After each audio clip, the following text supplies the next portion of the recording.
Good evening, everyone, and welcome back to another day of Tyleruns Admin Day Fun. Today we're going to be doing episode 3. This is going to be a back to basics video. It's going to be covering a lot of the hardware in the game and a lot of the basic interactions you have with your customers in the game to try and do a fundamentals video. I kind of jumped the gun going to the routers, Decentro. I was kind of just doing what I felt flowed properly. So today we're going to go back to the basics, and let's get started. So this is going to look like a lot. I have laid out all of the items, and we're going to take them one at a time. So just stay focused, stay with me, and we'll get through it together. So let's start out with the debugger. The debugger is something that we should all be familiar with starting out in TNI. Basically, this is a proxy of you, the player. All of your commands to the network have to happen through a debugger. You can think of this as you plugging a laptop or a desktop into your network, and this is where you're coming out of. As you can see, if I'm hovering over this, we can see a bunch of different information. This information shows up for every item in the game, not just the debugger. At the top, we can see what the name of the device is. So if we search that, we will find that this device is called the debugger Alice. And in the top right, you can see that it's unpowered. If I were to plug this in, it would show as powered. We see a hardware address. It is a 5-digit code that is a unique ID to this device. We see the warranty, which is the time that the device will remain functional before it potentially breaks. The reliability is the actual, let's say, durability of the device. If it reaches 0 prior to the warranty end date, it will continue running until the warranty end date runs out. If the warranty end date runs out and then the reliability runs out, you're at a super high risk of the device breaking. Moving over to the load tester. The load tester is just a device that spams packets. If you plug this device into your network, as you can see down here, it says DNS UDP 53. It will take anything that you plug in to that port, and it will send UDP 35 or 53 packets out of that port at a high rate of speed to try and break your network. That's the entire point of it. Moving on to the Ethernet tapper. The Ethernet tapper is actually a really fun device. It serves two major purposes in the game. The first major purpose, it allows you to see what traffic is flowing through it. So, in this scenario, let's imagine that we have a network that we cannot figure out what the packet type that is flowing is supposed to be. We're seeing packets flowing, but we're not sure what that packet is. You would plug one Ethernet into the first port and another Ethernet into the second port, and the traffic will flow through the tapper as if it was a switch. What this allows you to do is plug another device into the third port. You can really plug into any of these ports and it won't matter. And it'll show you through a PCAP, which we'll look at later, that the device is tracking what packets are running through it. In the second scenario, the Ethernet tapper can be used to run a bot network, which will be covered in a different video. But the fake flow of packets allows it to generate support robots that will do malicious packet spoofing for us and make the providers think that we're giving them a much higher grade of service than we actually are. Moving on down. This big guy right here is the Decentro node. This goes into the Decentro video that I released previously, episode 2. This allows you to purchase and sell crypto coins. Without this, you cannot harvest crypto coins, you can't purchase them, and you can't sell them. So this server right here has the Decentro node program installed on it automatically, and that is the only thing that comes on this device. Moving on to the meat and potatoes of the game. I know this looks like a lot. We're going to move through it together, though. So over here we have this entire rack of switches. This is every switch available in the game currently. But the most important question, what is a switch and what does it do? In the game, a switch takes in a packet. So let's say I'm plugged in on port 1 here. It'll take a packet into it, and then it'll put it out on every other port. So the packet comes in on port 1, it'll copy the packet, put it on port 2, put it on port 3, and put it on port 4. So 1 in, 3 out in this instance. So no matter what we're using, it's always the same. If we're using this 5-port Ethernet, packet comes in on 1, it's going to go out 2, 3, 4, and 5.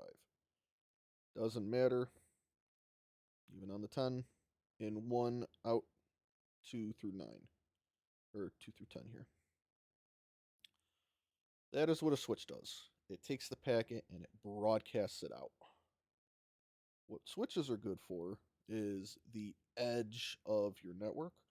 If you want to have a easy way of connecting, let's say, a floor together. So you'd have provider or your consumer come into port 1, a second come into port 2, a third come into port 3, and then you'd use like the fourth for your uplink down to your data center or your uplink to your floor hubs.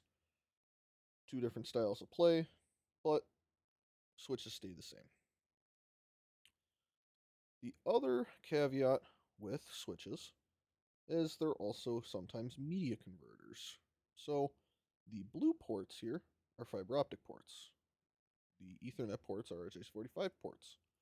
If we look, this Blade 4 is all fiber, the Blade 5 is all Ethernet, the Blade 10 is all Ethernet, and then we come down to these. This is the Blade 15. It's all Ethernet. 5, 10, 15, the Blade 15. The Blade 12 is all fiber. 4, 8, 12, the Blade 12. Coming down to the 6, we got 2, 4, 6, and then 2, 4, 6. So 6/6. It's just telling you what type of ports are available on that switch. So Blade 66 has 6 of each port. Blade 12, 12 fiber. Blade 15, 15 Ethernet. Moving on down, we got the Blade 30. Guess how many ports we got? 5, 10, 15, 20, 25, 30. So 30 Ethernet ports. Moving on down here, we've got the Blade 15, 15. Can you guess? You got 15 and 15. 8 by 8, same thing. 8 and 8. So this is all the switches in the game. There are some differences between these. The blade switches up here cannot do VLANs, and then some of these can. That will be covered in another video. But VLANs, so everybody's aware, is a way of segmenting these ports into distinct subnetworks. So let's say, for example, I wanted port 1 to be on a certain network and port 2 to be on a different network. I could separate them from each other so that any packet coming into port 1 does not go out on port 2, but it goes out on the rest of the ports. That's what VLANing does. In a nutshell, it's just a segmentation of a switch. So these 5 ports could be VLAN 1 if I wanted. These 5 in the middle could be 2. These on the right here could be 3, and so on and so forth. Next, we've got our best friends, the routers. Routers are not like switches. Basically, it will take the packet in on any port. It will send a packet out the default port, or it will send the packet out to a target that it is aware of. There are a lot of metaphors that could be used here. If we look at a router, let's say this core router here, we've got 3 ports. All of the routers in the game will send their default traffic out port 0. This is configurable, but in general, traffic will always go out port 0 unless you change that behavior. What a router is good at is being a security checkpoint.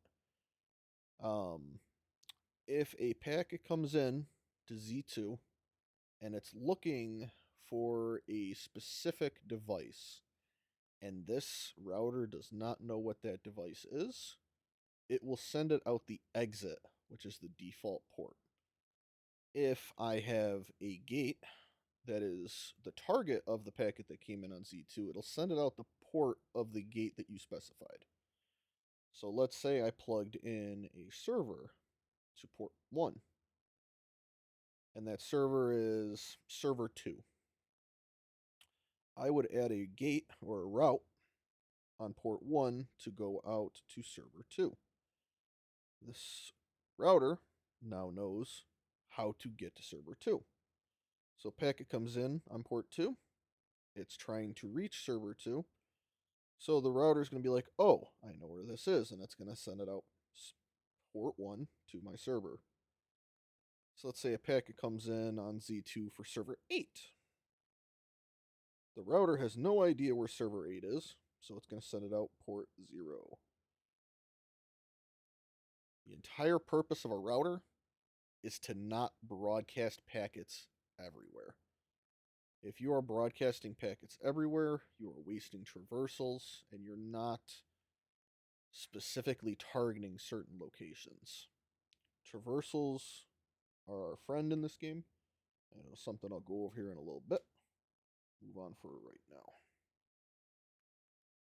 Over here on the right, we have cable makers. These can be unlocked through a secretariat unlock via the phone, and these are from the Cablers Union. These allow you to make cables of custom lengths. So say I use the T button to measure from this port here down to this port here. I need a cable of 341. So I would make a 400 pixel cable. And I now have a custom length 400 pixel cable. Say that's the wrong size, I could just put it back in and it'll refresh my stock of 20,000 pixels. These are very good for making custom installs of specific lengths. So this is the Ethernet box, and then this is the fiber box. Say I want to go from here down to here. It's another 400 pixel cable. Same thing. We now have our 400 pixel cable.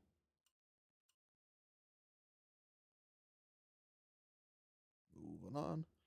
This is our fancy little cart. This lets us move a debugger and other stuff to other floors very easily in a controlled manner. This guy right here is the satiety monitor. This actually shows bar graphs and a bunch of other stuff once it has power. I probably should have plugged it in before I started the video, but that is okay. Actually, the port's down here.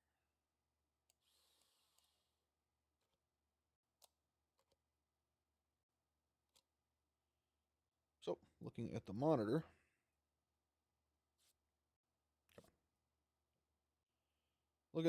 it'll show the satiety of the floors. So we've got floor 1 down here, and we've got floor 2 over on the right.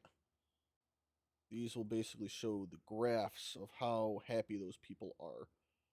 Right now it's reporting that they're 20% happy on each of the floors, which is a bit bizarre. No, it's actually reporting 0, sorry. The line graphs, which you care about. And now we're looking at average satiety, and then how many users. And you could cycle between the graphs, and it'll show you different stats for them. This is the same kind of data that you can get in the Surveyor app. Doesn't really change much.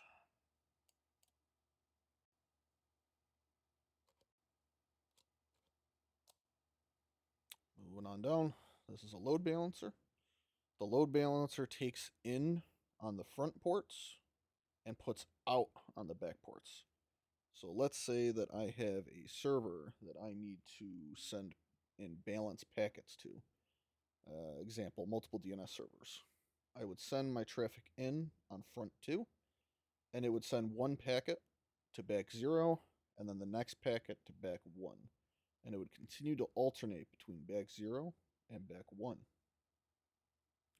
What this is good for is balancing things like poems databases for store text, or balancing DNS load between two large servers.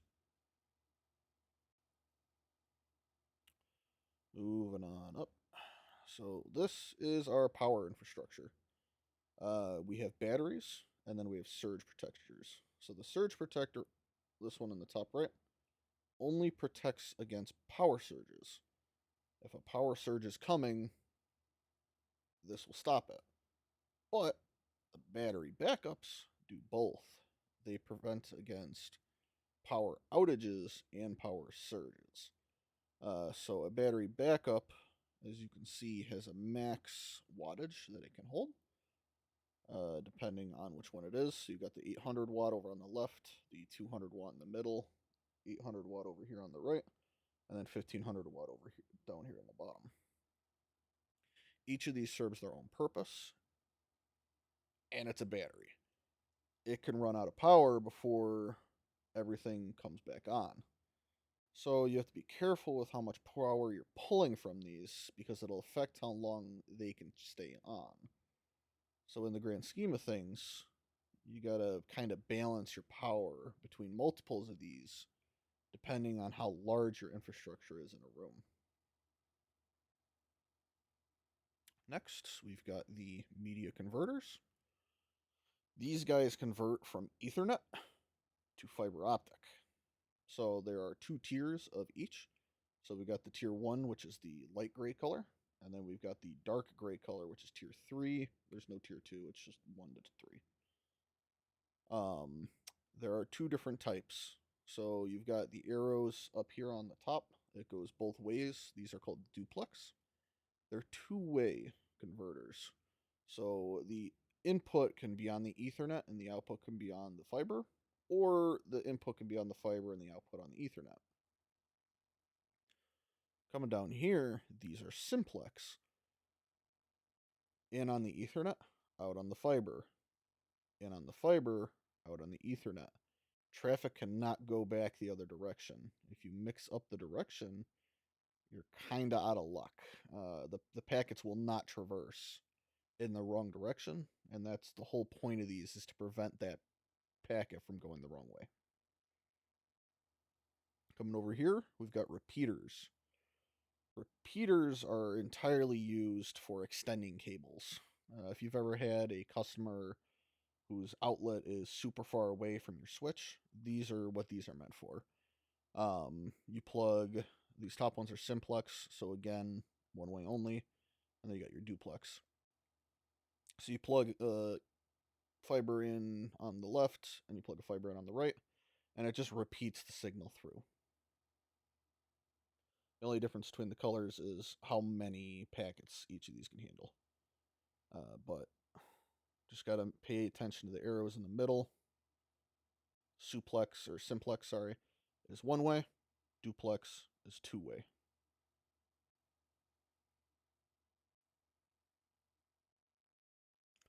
Next, we've got firewalls.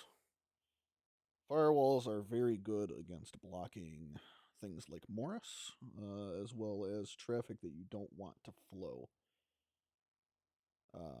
These will inspect packets that come in on their ports, and they will basically act like switches. So if a packet comes in on port 0, it will go out 1, 2, and 3.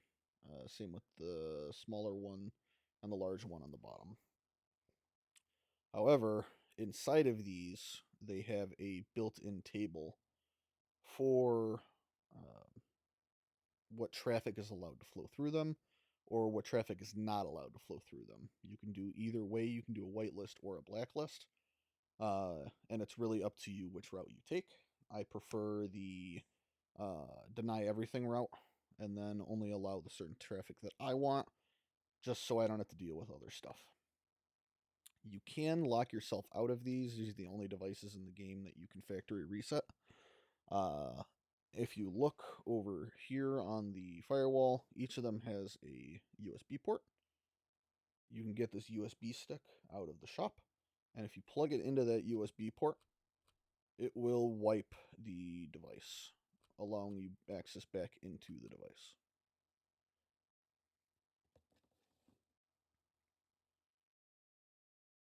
Next, we've got our server hardware. There is a lot of server hardware in the game. Each of them really has their own use. It really depends on what you're trying to do. Each of them has a CPU, memory, and storage number. And to install programs, you need to have the correct amount of CPU, storage, and RAM. So if you don't have the correct CPU, storage, and RAM, you're going to be left with getting additional servers. The Savannah hardware over here on the right, this stuff over here, tends to have longer warranties. There's kind of a tier list. So the boulders and the ICC over here on the left are the lowest of the tier. The Savannah stuff is the second tier. And then the Edge Monolith, Ledge 3, Ledge, and the Big Honker Megalith are kind of the highest tier of servers that you can get in the game. There's then this little guy. This is the NAS. The NAS does not have any processing power on it. So what it's used for is storing backups of programs. It's only meant for storage of backups, and that's really about all you can do with it right now. Inside of the store, you've got these little hard drive peripherals. These just get slotted in, and they give 4 storage every one that you slot in.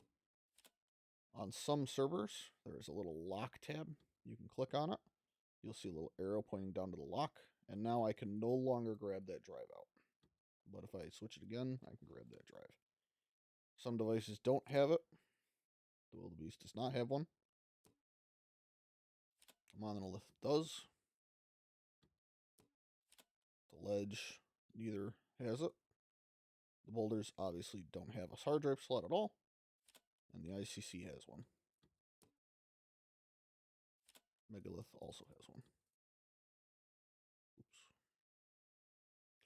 Last but not least, we've got our power strips. Power strips are just power strips. They take one input of power and they separate it into multiple pieces of power. The white 10-volt power strips are all rack mountable. The black 10-volt power strips are not rack mountable. That is the difference between the two.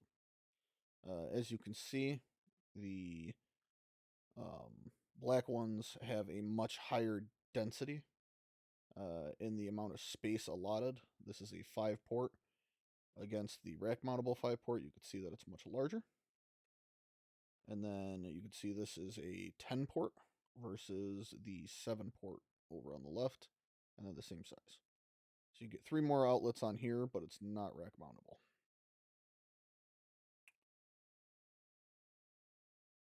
Coming over here, we have our outlets. So you have the standard UK plug. The UK plug is only used for power in the game. You have your fiber socket. This allows you to send fiber signals up the tower and back down to your data center. And then you have your standard Ethernet plugs. This allows you to take Ethernet from this floor, send it up, and then bring it back down. That was quite a lot, but that is all of the hardware in the game. So if you made it through that, I'm sure you can figure it out. Next, we're going to touch on some more basic stuff. Starting with obviously the elevator. The elevator's super simple. You select a floor, and then that floor just takes you to wherever you want to go. Down here at the bottom, there are 2 buttons. This button brings you and the cargo on the left, and then the right button only sends the cargo. Moving up here, we've got our power meter for the data center. This power meter does not have a limit on it, and it shows you what your current cost is and what the amount of power you've used is. This is what goes into your credit stack and is your power bill.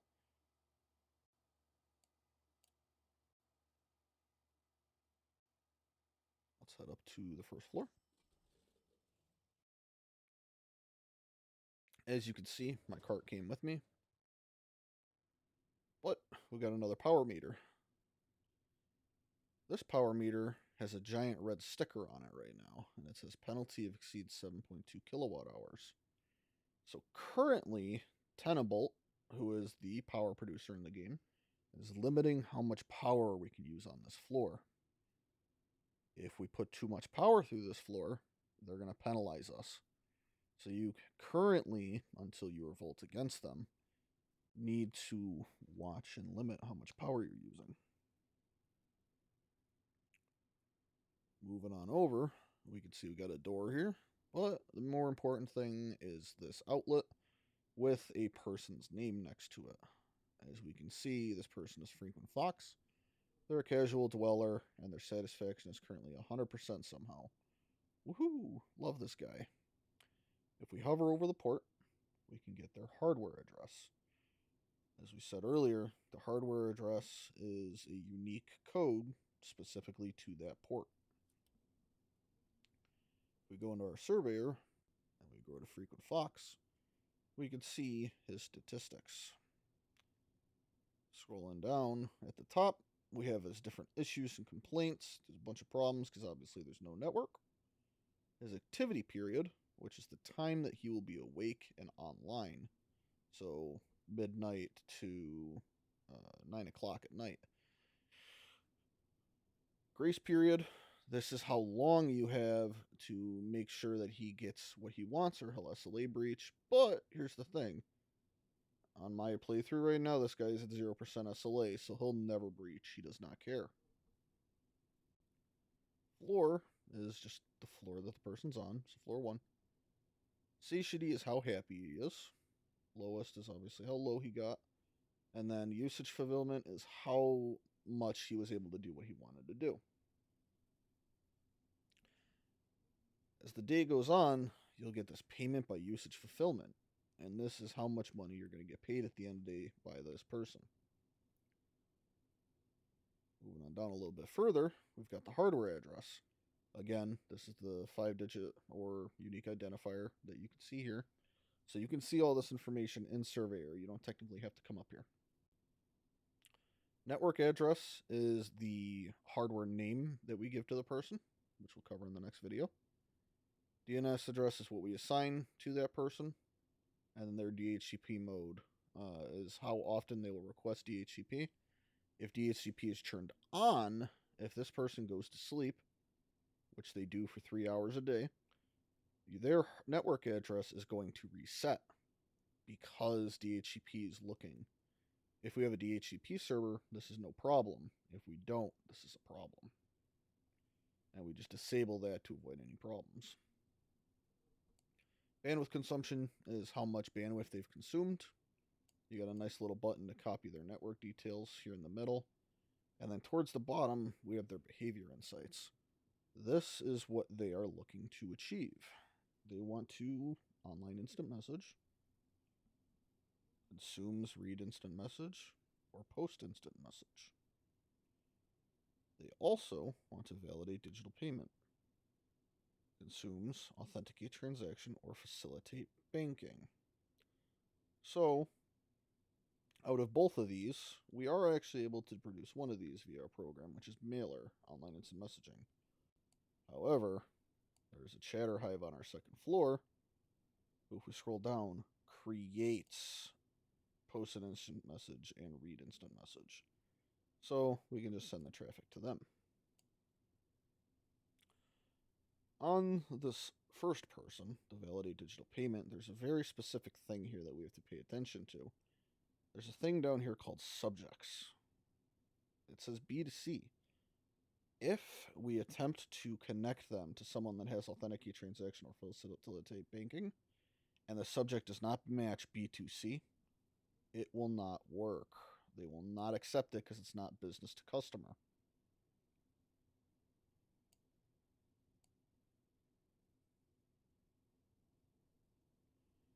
We've also got a phone. This is a public VoIP phone. VoIP phones are required in order to use VoIP servers. For some odd reason, Mr. Open Door here likes to come outside of his apartment, pick up the phone and call his neighbors. Why do you do that, sir? I don't know. But we're here and we have to support him. So what you do is you plug this into your network, and then you have to route the phone traffic down to your main server. Not much else going on down up here. We've obviously got our ports, you got our power plug, and we got our Ethernet link that we can connect down to the lower floor. And that's about it. Let's go look at the chatter hive real quick. So going all the way to the left here, we got our boy the chatter hive. If you hover over his, you can see there's one different piece here. You actually can see what website he is. He is instant-me-hideou.com. We will need to map this to either his hardware address or his network address. As a best practice, we should not be using hardware address for anything. Network address is the king, and network address should be used for as much as we can possibly use it for.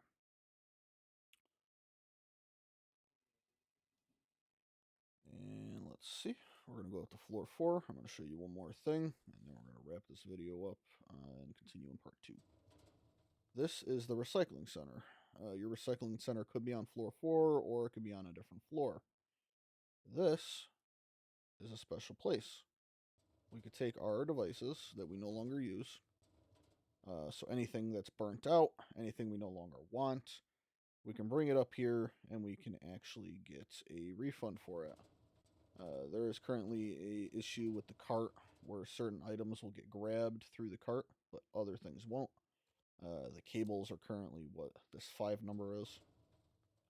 However, if I take items out of the cart, you can see there's now 8 items and we're getting a refund of much more money, and they will just take it and recycle it for you.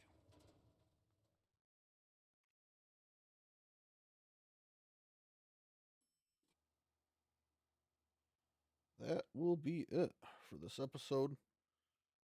Next episode, we're going to continue the Back to Basics series with the programs, the commands, and the other basics of running your tower that every admin needs. So thank you for watching. If you need any questions answered, feel free to ask in the Discord for the game, or feel free to ask in the comments.